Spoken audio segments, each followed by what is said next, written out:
Ils ne sont ni maçons ni architectes, certains d'entre eux n'avaient même jamais touché une truelle. Pourtant, depuis le début du mois, tous s'affairent à restaurer la porte Bonne Nouvelle. Un monument historique construit au XIIIe siècle amène tout sur chair. L'objectif du chantier, retirer les anciens joints en ciment qui ne laissaient pas respirer la maçonnerie et les remplacer par un nouveau mortier fait de sable, d'eau et de chaux. Il faut l'enlever parce qu'il y a des réactions chimiques avec les mortiers anciens et surtout avec les pierres.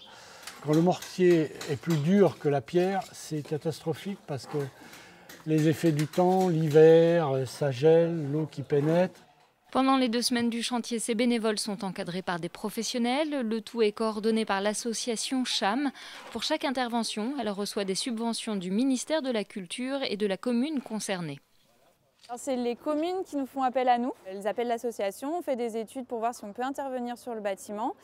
Et après, on se met en lien avec les architectes des bâtiments de France qui sont responsables de la région et on établit des programmations en fait, d'intervention en prenant ce qui est le plus urgent en premier et finissant par ce qui peut attendre un petit peu plus longtemps.